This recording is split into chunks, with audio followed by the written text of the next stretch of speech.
everyone! So for today's video, magluto ta ginataang hipon na may utanon or gulay. So mikos-mikos na niya ato ang recipe for today's video. Para naman po ni healthy living or healthy life ato ang kinabuhi diri sa kalibutan mga healthy food.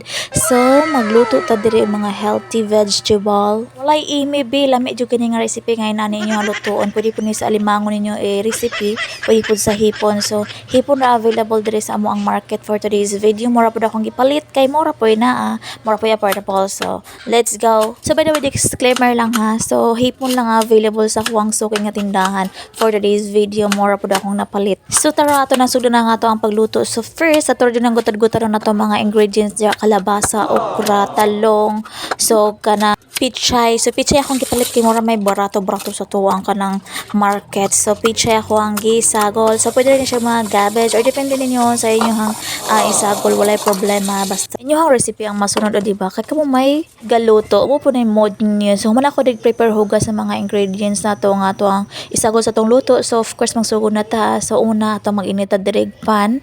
So kalderin akong gigamit kay mura may available sa mga. So first things yun na di ko mangita og wala. So ako nagluto na ang tuno, of course asin. Ibutangan ako magic syrup sa magtabang sa tong lami sa tong recipe. Of course, so and then butangan na paminta pang tanggal lang sa mga 10 or 20 ka piraso depende sa inyo ha. O daghanon ba ninyo. So akong available diri ahos ra gyud. So ahos ra akong ibutang tapos okay lato na to mabukal gamay. Kapila ka minuto medyo nabukal na gamay ang ato ang tuna. Akong giluno dayon ang ato ang kanang kalabasa kay mo manipit na kadugay nga maluto. Akong gitakluban og gamay para dali ra maluto di ba. So pagkabukal diha ang mga 2 to 3 minutes ako ra pong isunog luto ang ibang ingredients. Akong isulod ang okra. Tapos ang mga tiil sa to ang pichay kay daghan kay tiil dai so dugay-dugay gini siya maluto. So ato na siya ko kayo tapos sulaton natong mabukal mga 2 to 3 minutes depende kung ano sa mabukal. So ato na takluban para dali ra maluto. After mga 2 to 3 minutes nibukal lang gid siya di na mapugngan sa kora lang gi-check okay medyo na half cook na yato mga vegetables. So ato lang isunod luto ato mga dahon. So ato ang dahon sa ato ang pichay. So daghan jud ganin siya for today's videos.